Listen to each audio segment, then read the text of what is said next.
Kwame Nkrumah circle. Very heart-wrenching, very terrible. This is the state of our sanitation. The president made a specific promise by end of first term. Can you please tell us exactly what the situation is with this specific time-bound promise? Thank you, Mr. Chairman. Yes, indeed. The president didn't only say that he will make Accra the cleanest, he would want to make Accra the cleanest city. He said the whole country needs to be clean. I think the president must be commended for this bold declaration. It was up to us, the stakeholders and the key players, to do our work. As the Honorable Minister has exhibited, we also do monitoring around.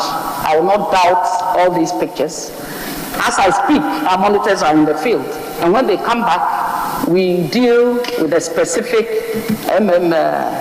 the metropolitan or in Accra, in the big cities, we deal with a challenge with solid waste. That is why we need this huge pillar of sanitation authority to help strategize and direct affairs, especially in the business, central business districts, the CBDs. They do have a huge problem. And then one area that we have identified is that they don't even work on Sundays. Those who hold the franchise, we are still negotiating with them.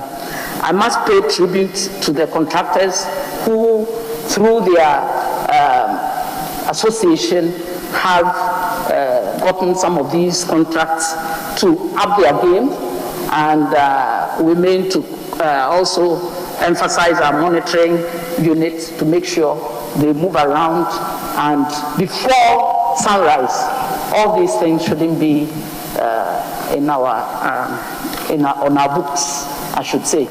They will give excuses for logistics. We've taken notes of their challenges, and I'm sure that very soon we will find long-lasting, sustainable solutions to them. On the President's declaration, I think, like I said, I want to reiterate and emphasize that it's a very bold declaration, and we need all of us. The motto is keep Ghana clean, and the answer is play your part. You know, these are the areas that we need to emphasize and send logistics to, and we are not oblivious of that. Thank you, Honorable, for your observations, and we'll tackle that. Thank you, Mr. Chairman.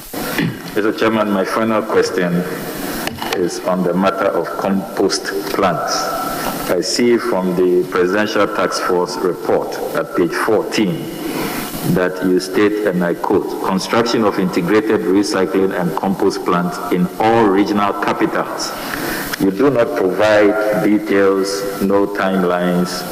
Can you kindly expatiate on this project? What is the model? Is it a PPP? How much will it cost? And what are the timelines, please? Thank you, Mr. Chairman. Yes, indeed. The President was gracious enough to cut a sword for all the compost plants, and it's a PPP. The private sector, led by the ESPA chairman, the JOSCON group of companies, they have come with us to do these projects. And I must say that the ministry did some research and shared it with them, and they took the results running. And I must doff my hat off to them because they have really, really put their money where their mouth is. And government, like the President said at the sword cutting ceremonies, every company or individual who is prepared to come in to do this business, government will support. Thank you, Mr. Chairman. The cost varies, but averagely it's about $15 million. Yes. I'm grateful, Mr. Chairman. Well, Gisela first. Thank you very much, Mr. Chair. Gisela, is that pronounced? Okay. Sorry. Thank you. Thank you, Mr. Chairman. Lipia.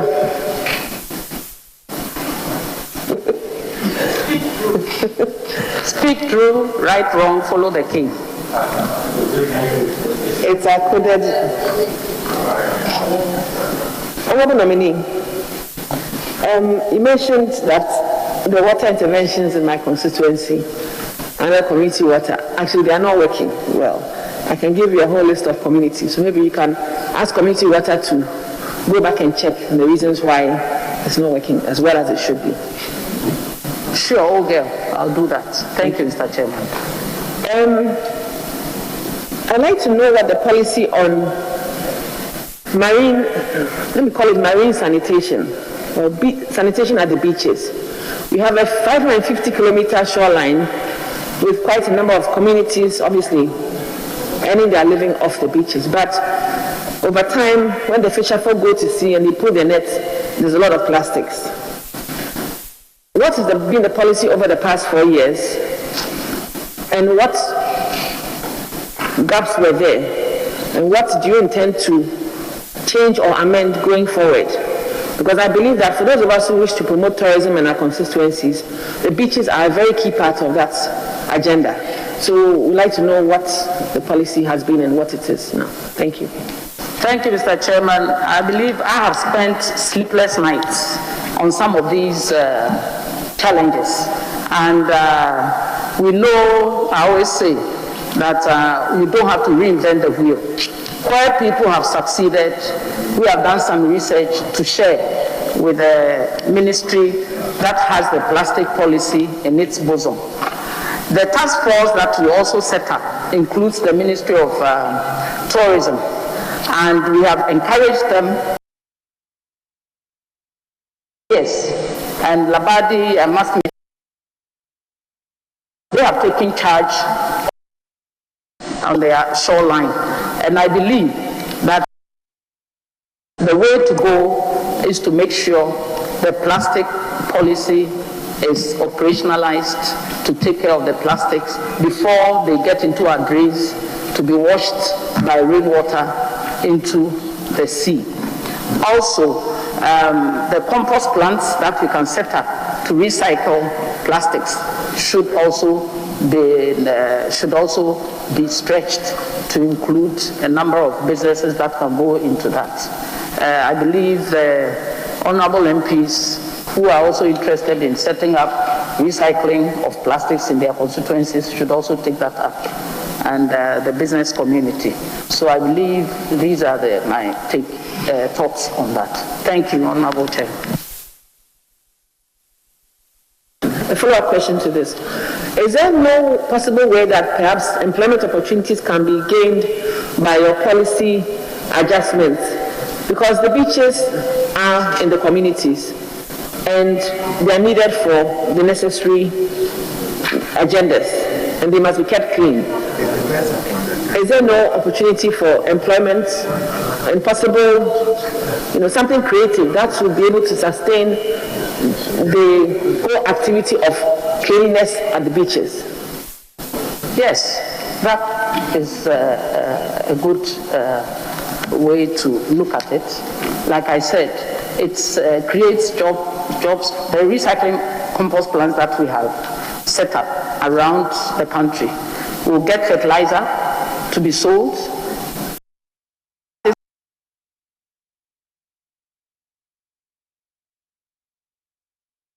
Waste is wealth, depending on how you look at it. So it's a good point to note.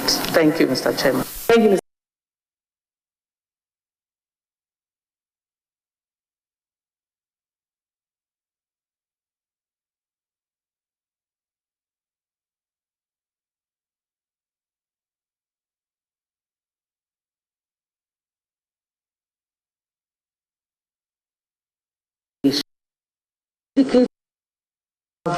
A million household toilets. Can you tell us how you're going to finance this? Because this is a real need for the rural community. Thank you, Mr. Chair. I think when it comes to the provision of some of these essential structures, we can follow up on other people who have succeeded to do this. opponent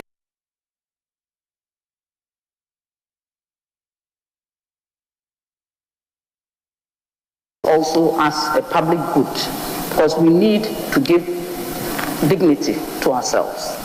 I know of MPs who have built places of convenience.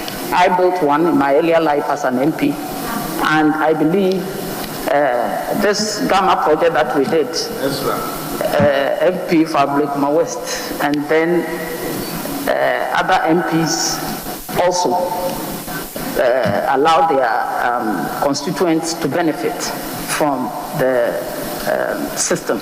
So this is my take also on that.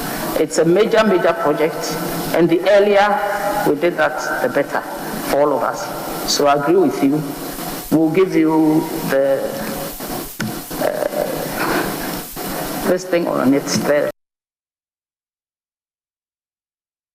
especially in the constituency. Thank you, Mr. One last one. My next and last will be about refuse dumps. Refuse dumps. Yes. It looks like we are living with refuse dumps in our community without any attempt at making sure that we even have these big refuse, the metal bowls for the collection, so they are dumped everywhere in our community, and we are living with it and getting sick. What will be your policy, especially in the rural communities, to ensure that we don't live with these? Thank you, Mr. Chairman. I believe my honorable member is talking about the skips that are put at strategic places to collect that's the way to go.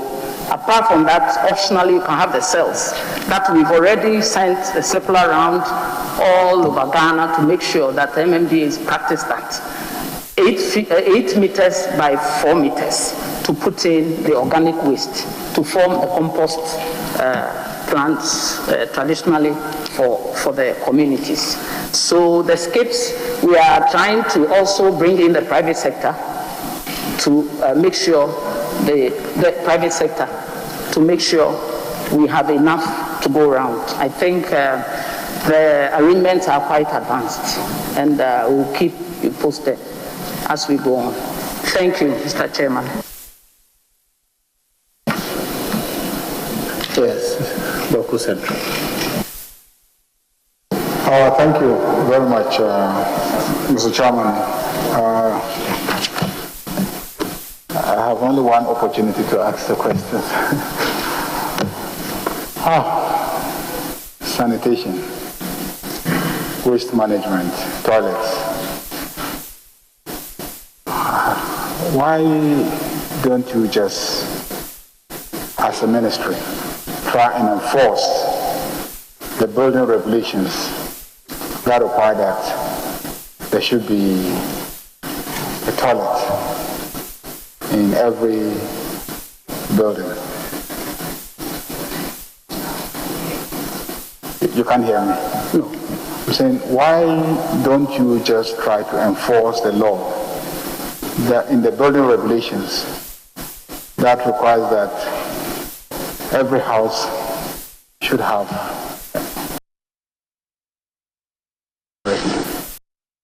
just do this simple act? Thank you, Mr. Chairman. If I got the honorable member right, that's why can't we enforce this regulation that every house should have a toilet? I think it's the MMDAs who are supposed to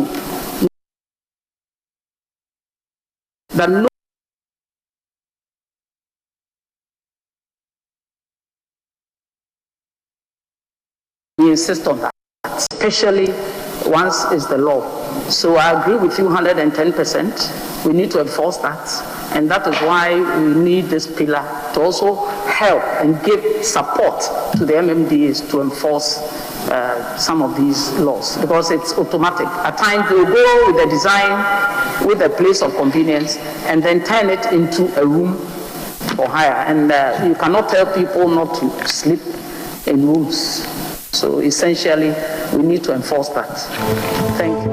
About the perhaps boldness that you show in your course of duty that seem to be of worry, especially when you recall your issue with Ms. Rahina too, the journalist with multimedia, and some other developments and reports with the way you relate.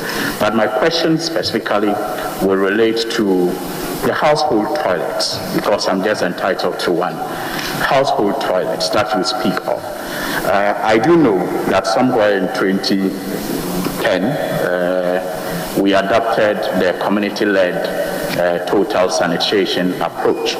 It was scaled up in 2015, and the results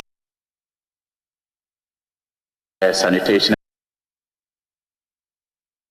in NGOs, Plan Ghana, Water Aid, Ring, Catholic Relief Services, and others have all supported this initiative. But then, government through the special initiative have also been embarking on community toilets, awarded many contracts to build community toilets. Isn't that in conflict with this CLTS model that we were supposed to have used to tackle open defecation? And how have you, dealt with that conflict as minister? And what is the assurance that we really have one policy moving forward in terms of how we want to deal with open defecation? Thank you, Mr. Chairman. I believe the problem is so huge that it needs a multifaceted approach. Thank you, Mr. Chairman. I believe the problem is so huge that it needs a multifaceted approach. Hence the CLT approach, as well as the UNICEF, USAID, and all these NGOs and the special initiatives. What I did was to collate all that they did. So if you look at our figure, it's 125,000. But if you add everything, it goes to about 147,000. So I believe we need every hand in solving the open defecation problem. When it is slow in an area, another fast area shores it up. So that is that. And then the headline news, I think it was settled. Multimedia came in and we settled that. Thank you. Well, my question, I don't know if you didn't get it. I'm talking about the conflict between the approach that the CLTS is adopting to deal with open defecation, which is supported by all these NGOs, as against government push to construct public toilets, which the CLTS was supposed to replace. No, Honorable Chairman, but like I said, I'll go for everything that will go to let Ghana be off this radar of open defecation. Thank you, Mr. Aja. Thank you, Mr. Chairman. Honorable nominee, my question is on open drains. I believe we are in the 21st century in this country, and we're still constructing open drains in this country. Would you say that there's a direct correlation between that and our poor sanitation situation? And what will be your plans? Should you be confirmed to work with the Minister of Roads to ensure that at least the drains that are being constructed are covered in order to reduce the sanitation problems that they currently pose? Because most open drains now have been turned into refuse dumps. They've become mosquito breeding grounds, and it has a direct effect on our environment. So the mantra is we are as healthy as our environment. But if the environment is so sick, how do we stay well? Thank you. Thank you, Mr. Chairman. The question of, I think I'll add open gutters. I am more concerned about the open gutters than the open drains, because the drains are for storm rain water. We cannot do away with the open drains. Otherwise, we'll be flooded in no time when it rains. I think the open gutters, they are archaic, they are passé, and we need to have the new design of road engineering. And one typical example is the one we have at the Abubloshi market. It's a modern design, and you see that the water passes through some vents. You don't have the open gutters for people to either pour in rubbish or litter. And I found out one thing also during the course of my tour of all the MMDs in Accra. These flying plastics, as soon as they touch water, they get stuck. So the roads minister, I've had engagements with him, and I think he's taking it on board. But with the drains, they are under, between roads and works and housing mainly. They have the hydro unit to take care of that. But essentially, that is for storm water, which we need to have to be able to contain the rainwater. You know, we are in the tropical area, and we need that. Thank you, Mr. Chairman. Very well. Honorable Chief. Thank you, Mr. Speaker. Mr. Chairman, sorry, I was in an earlier meeting with Mr. Speaker, so if I ask any question that has been asked already, I hope the nominee will forgive me.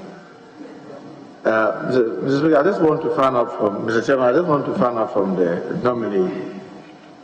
She's been in this ministry for 4 years, and now she's been nominated again. Oh, about 3 years. Oh, okay. Oh, 2 years. Yeah, because she was at aviation before. Yeah, sorry. And now she's been nominated to stay in that ministry. Are there some major challenges that you can tell us that confront that ministry, and how you hope into the next few years you may be able to overcome them?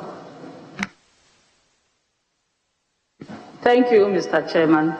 I believe the major problem, I should say, is funding. If we have funding today, we'll cover the 1 million. And I know the funds compete with other sectors. So that is an area that will need massive support for. And I must say that His Excellency the President has placed sanitation and water on his priority list. So we will overcome that, I hope, when funds are available. The next major headache is, in quotes, the stubborn nature of some of us. Meaning, if even you provide a litter bin, with regard to the littering, they will still throw things around and turn around to complain. That is also a headache. And we tried to solve that through the means of engaging people to do attitudinal change exercises, and the costs. One bill that they proposed was about 10 million cedis. And I said, 10 million can build so many toilets, so I'd rather go to the ground, solve the problems, etc. So that is also one. It's just like the wearing of masks that people are refusing to wear. You cannot beat them up, but the law will catch up with them. So the littering is also one issue, and that has to do with the solid waste. Then we come to the issue of this open defecation, which we have talked a lot about here. And as for the other, I think we can overcome, because we are working perfectly with the private sector to make sure they also show up the statistics that we need positively in this area. Thank you, Mr. Chairman. Mr. Chairman, I mean, yes, you mentioned the challenges, but I haven't heard her clearly how she intends to deal with them. Because our financing, it's always been with every ministry. but the nature of her sector, what innovative things can she put in place to improve the financing? Because you will know that once you rely on GOG, I mean, there can never be enough. So if you continue to rely on GOG, then after probably 4 years of your presence there, not much will change. Thank you, Mr. Chairman. It is true, indeed. That is why we have a system called the polluter pays. For instance, in the area of solid waste, we all pay when the bins are lifted in our homes, from our homes, but there are vulnerable areas that I believe we should all see it as a public good. And we are going to incorporate that into the authority when we bring it up for discussion, so that the vulnerable areas can be also catered for, because public health is essential. We also have, in the other areas of challenge, like I talked to my colleague, former colleague, the health minister, and we talked about those of our compatriots who are living on the streets, for instance, and some have mental problems, and he tells me the figure he has is about 20,000. They are roaming around, they live on the streets, it's a social problem. We have people who live permanently also on the streets. There are people who sell on the streets, etc., etc. And we have various measures and proposals that we have made to take to the MMDAs. Thank you, Mr. Chairman. Mr. Chairman, in an answer to an earlier question about the Clean Accra City project, you said the budget provided 200 million, and you said you got only 43 million, right? I think I'm saying that the Clean Accra Clean project, the budget provided 200 million, and you said you got only 43 million. What I said, if I got the honourable member right, was that our component is 43 million, 43.2 or so, if I'm right. So is that not what you got? But the actual project was about 200 million. We had four ministries listed: Zongo Ministry, local government, works and housing, and sanitation, water resources. And it was being led by the works and housing ministry. So our component is different from the other. So your component that was in it was 43 million, or that's what the release was? I wanted to be sure the budgeted figure and the actual figure that you got.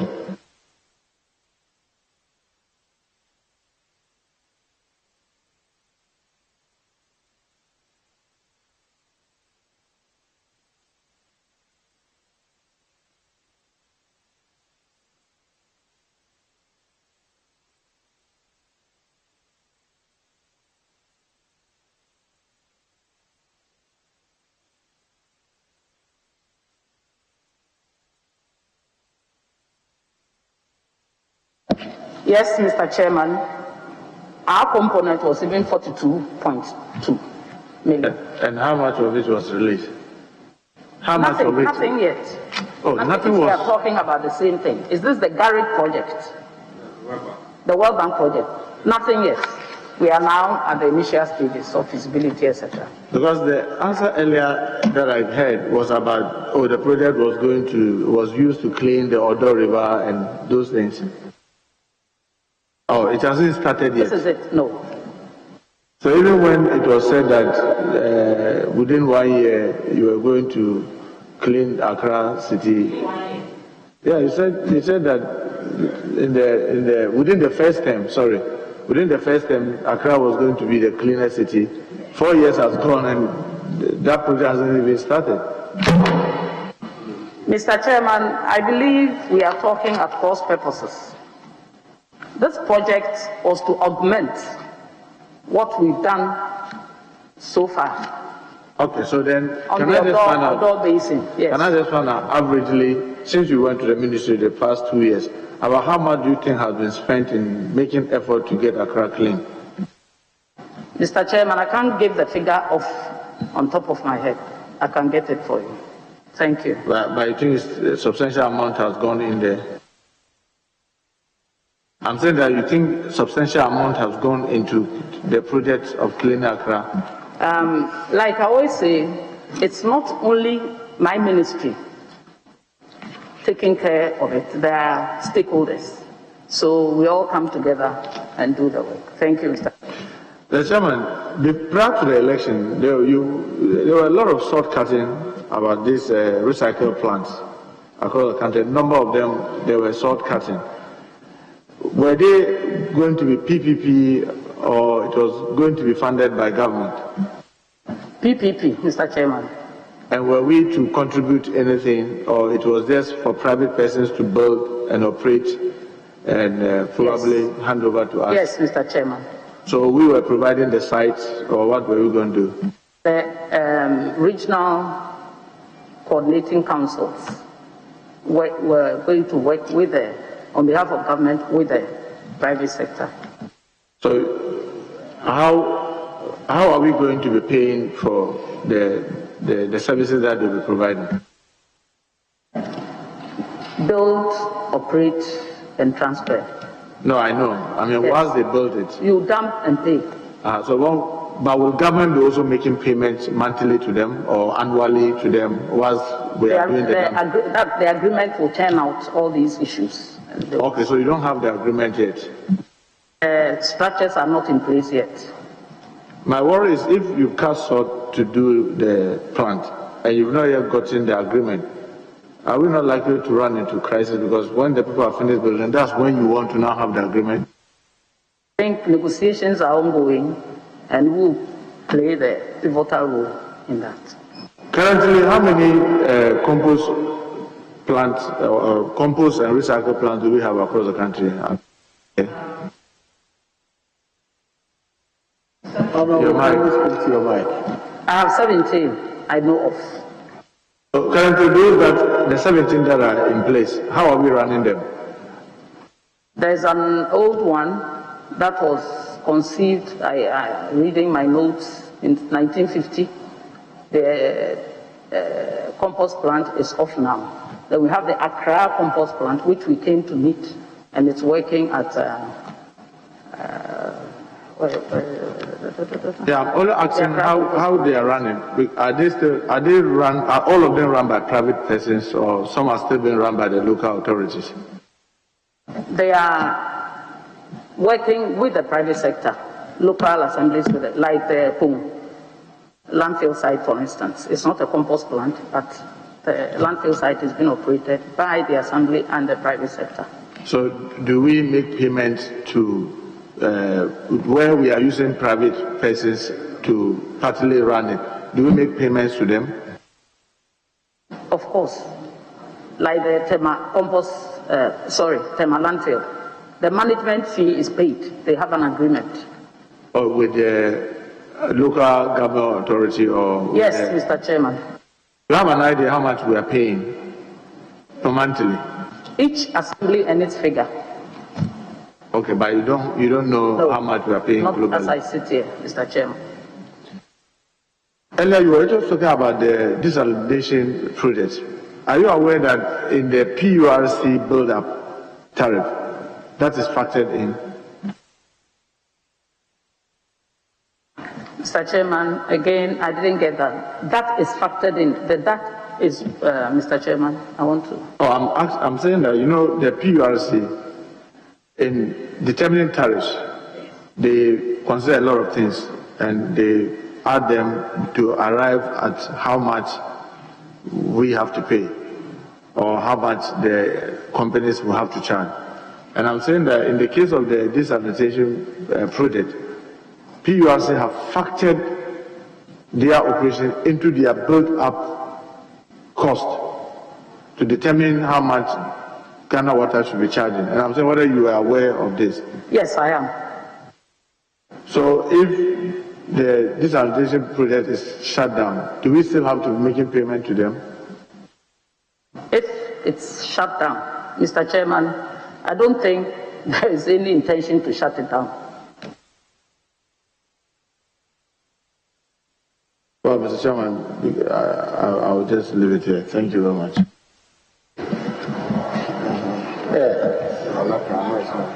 Very well. Honorable Honorable.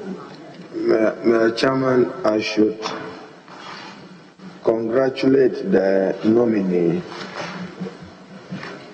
Minister responsible for water and sanitation, and to find out from her whether she appreciates Ghana's standing by the latest UN assessment on our commitment to attaining SDG Goal 6.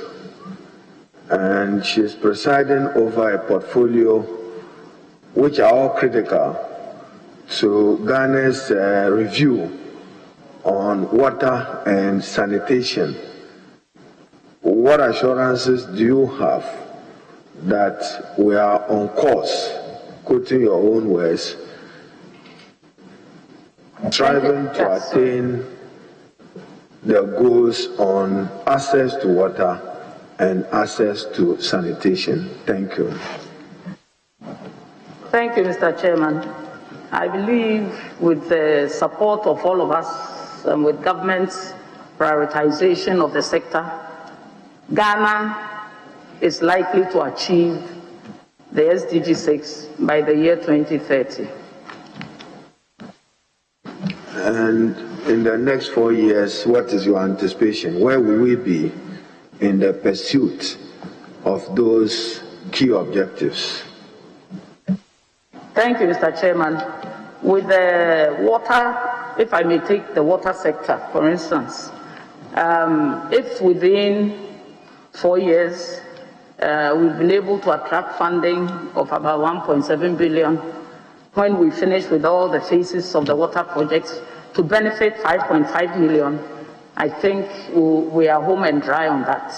And with the long-term measures and the medium-term measures that we are putting in place for sanitation, I hope and pray that we will achieve our SDG 6. Thank you, Mr. Chairman.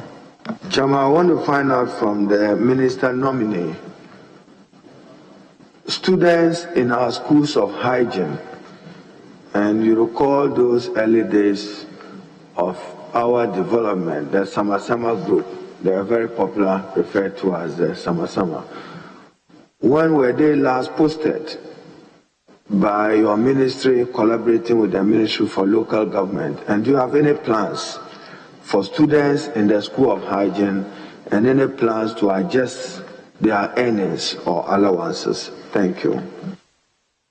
Thank you, Mr. Chairman. If I may start from the last point, their allowances were in a limbo because they were moved from the Ministry of Health to the Ministry of Sanitation and Water Resources, and the Finance Minister, through our promptings, paid their allowances, so that is settled.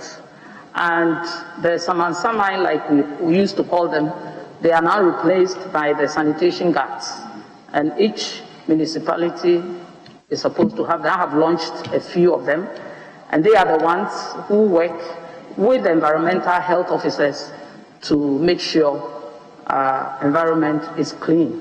Again, for the past 10 years, Mr. Chairman, there was no recruitment of the students that were churned out of the school.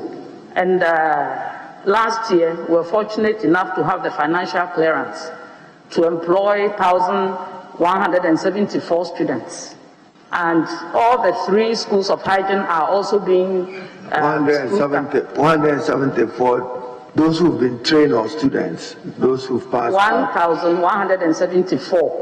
1,174. Yes. Those who have graduated or those who are still in school? Those who have graduated, Mr. Chairman. You. They are now working, they've been posted out, and I'm happy they've gained access to jobs. Yes. Thank you, Mr. Chairman. Chairman, I have here the handing over notes for the Ministry of Water and Sanitation. You recall the President's declaration to fight illegal small-scale mining, popularly referred to as galamsey. And I have this quote for you.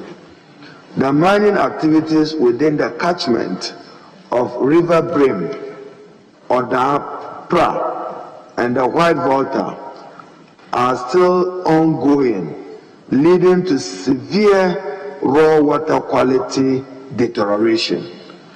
What will you do in collaboration with your colleagues to protect these water bodies and provide for quality water in Ghana? Thank you, Mr. Chairman. We have the Water Resources Commission that is in charge of monitoring our water bodies. And since the President's declaration of war on illegal mining, we have a monitoring unit that goes around and submits quarterly reports. I must say that the water quality as of July 2020 was quite good with their turbidity levels. And Mr. Chairman, with your kind permission, if I may cite one or two of them for our consumption.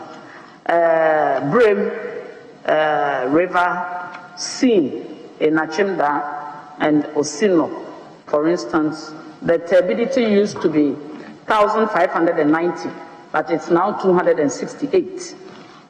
And Ankobra, which used to be 4,432, is now 503.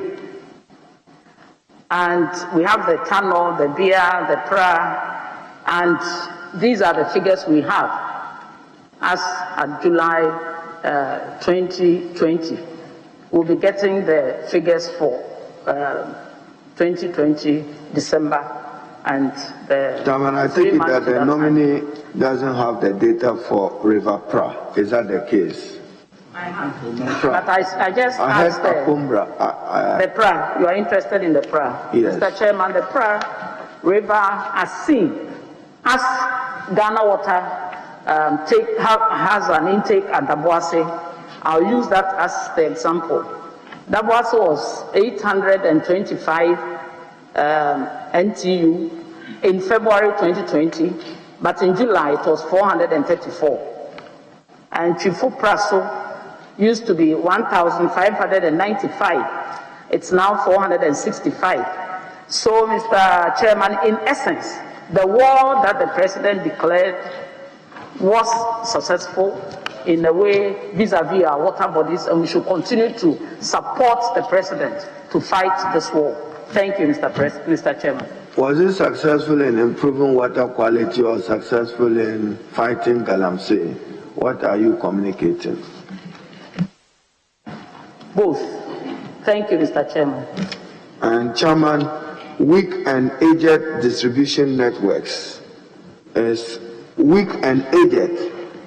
Your distribution networks are weak and said to be aged, and then inadequate system laboratories across the country. What plans do you have to improve that? Mr. Chairman, we had, I think it started long ago, to make sure we changed the cast iron pipes into HDP pipes to prevent leakages and intrusion of foreign material in our water that we deliver to our homes. It is true, some of these pipes are 65 years and above and 70 years, etc., etc. And they cost quite a lot. So we are systematically applying IGF to change some of these. And with the labs, I think I will coordinate with the MD to find out what we can do. Thank you, Mr. Chairman. Chairman, I noticed that the nominee shared some turbidity figures in respect of those that I mentioned. But perusing her handing over notes again, National Annual Summary of the Treated and Distributed Water Quality Compliance per Region for Compliance for 2019. Do I note that you don't have the figures for 2020? Not all the figures, Mr. Chairman, as I said. And you see that some of the figures for 2019 are at 90%, and you want to achieve, I've seen 98, 99 elsewhere. What plans do you have to improve the standard, particularly, for instance, in the Upper West region?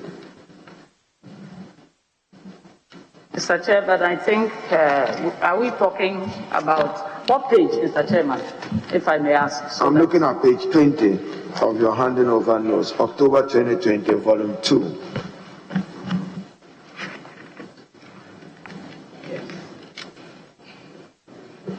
This one is more on the compliance, quality compliance. So what general plans do you have to improve quality compliance across the country? But like I stated, I note that you haven't provided for 2020 in this handing over notes, so I'm relying on the 2019 data. Mr. Chairman, one thing I want to put across is that Ghana produces one of the best quality water you can ever find. The pH level which we give to the quality of water, Ghana has one of the highest. So with the introduction of the HDP pipes, it's almost impossible to tamper with the pipes. And normally the water is treated at a cost from the source. But at first, it used to get contaminated en route, but now it's no more. So I believe when the figures do come in, we'll have good results. Thank you, Mr. Chairman. Thank you, Chair. Chair, the Community Water and Sanitation Agency owes, and it owes the Electricity Company of Ghana to the tune of about 5 million. I note that a portion of it was paid.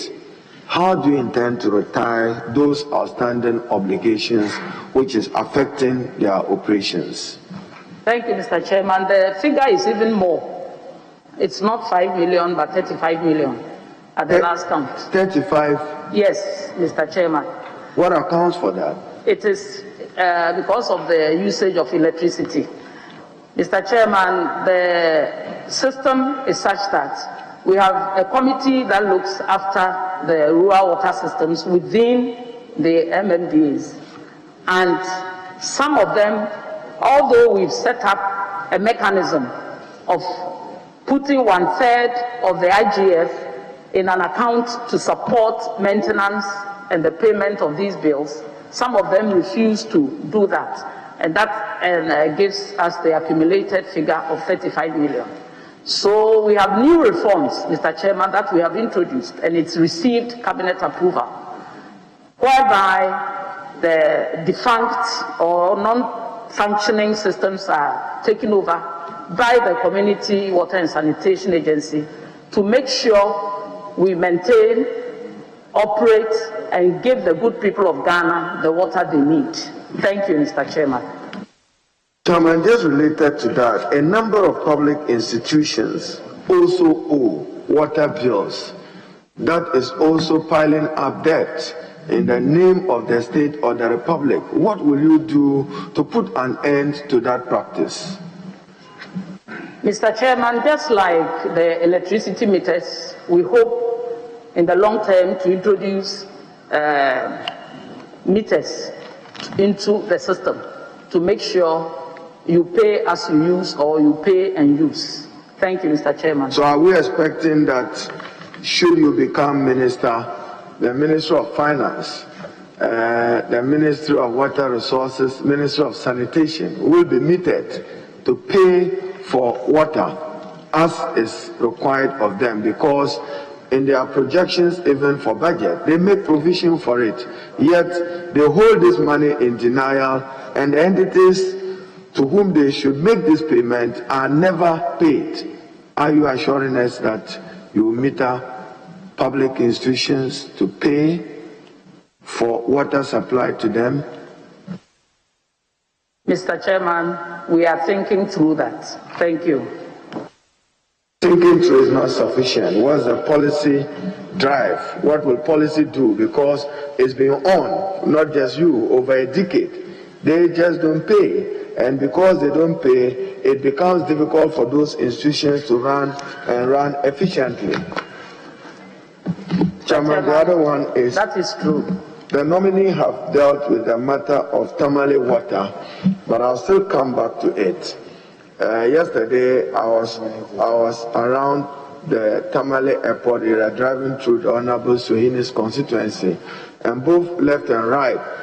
When I got to Zaire, just by the Kamina barracks, I saw women struggling in those yellow gallons in search for water. That is the situation through Fo, through Bilbela, through Nalung, through Kapaile, and in particular Chanshebu, just opposite the UGS. You can imagine if a university doesn't have adequate supply of water. Will you accelerate work to ensure that there is improved water provision in Tamale and its environs? Mr. Chairman, that's a foregone conclusion, but in particular reference, with particular reference to Honorable's constituency. I read it in the papers, and I even have the press cutting in my file. I've talked to the MD to make sure tanker services are sent around to provide water, because we all know is the onus will be on the women and the girl child to go looking for water. I think we should leave them to go to school and do their chores. Thank you, Mr. Chairman. Chairman, may I find out from the nominee what is Ghana's standing? We didn't achieve the Millennium Development Goal on sanitation. We transited into the Sustainable Development Goal on sanitation. What is our rating by the UN on sanitation? Mr. Chairman, I don't have the figure. I'll find out. But like I said, we will work assiduously to make sure we achieve it. Thank you, Mr. Chairman. Okay, thank you. We promised ourselves that in exactly 2 hours we will bring proceedings to a halt and close. We are just about finishing, 5 minutes, but I'll ask you a question. You have talked about the Bekwai water and Yankwanta Dominasi. What is the state of those 2 projects? Thank you, Honorable Chairman. The project that will be applying in those areas is the Aqua Africa project that will work or provide water for 588 communities, and yours is surely in it. I cut a sword in Accra, and we mean to start with the Ashanti region next. Then we go to the Volta, OT, and then Eastern region. There are 5 regions benefiting from this project. Thank you, Mr. Chairman. Very well. Now, specifically, I live in Accra, in Ghana. If I'm lucky, water passes through my taps once a week. If I'm lucky. So where do you go with that? I buy. At Bekwai, I was there last weekend. I opened my tap, and the water coming through the tap is like mud. Very dirty. That's the community water and the management of community water and sanitation. What accounts for these, and how do we make sure we improve the quality and the access? We are talking about access, but at Ajingano, if you are lucky, you get it once a week. Thank you, Mr. Chairman. With regard to the Ajingano situation, I must say that water at times is rationed in Accra, for instance, like it's happening in Kumasi, because population has outstripped supply. That is why we are working on the PON 2 to make sure we get enough water for Accra. At the same time, we are also working on the Wager plant to expand and do a new system to add to the supply. With regard to the Bekwai issue, occasionally we have such complaints, and when we send the engineers, what they notice is that if the supply is at the end of the station, you have these muddy water passing through, but that should never happen. So I'll take it up, get the details, and we'll cross-check. Thank you, Mr. Chairman.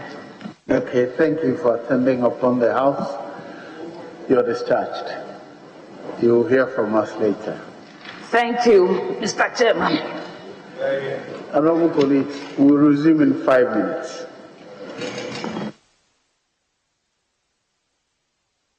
Please don't sit, walk around a little. That's the instruction of Mr. Speaker. And that was Sanitation Minister Designate Cecilia Dapaah answering questions before Parliament's Appointments Committee. Obviously, you'd expect that the issue of making Accra the cleanest city in Africa, definitely that one won't be missed at this particular vetting. And she was asked that question, and she maintained that they were still on course in achieving that. Also spoke about the plan to make Ghana open defecation free in all communities. She's also been talking about access to water, and she's been asked for some clarity on access and coverage. Well, that'll be it for now. You just heard Chairman of the committee mentioning that they were going to take a break prior to the vetting proper starting. We were told that the Speaker of Parliament had given a directive for a 10-minute break to be taken after every 2 hours, and this is in accordance with COVID protocols. And so we'll be going back to Parliament shortly. We're expecting to see Mr. Kujo, who is Minister Designate for Private Enterprises, and also we'll be expecting the Minister Designate for Transport, Kweku Esiama, right after Joseph Kujo appears. So do stay with us here on the JoyNews channel.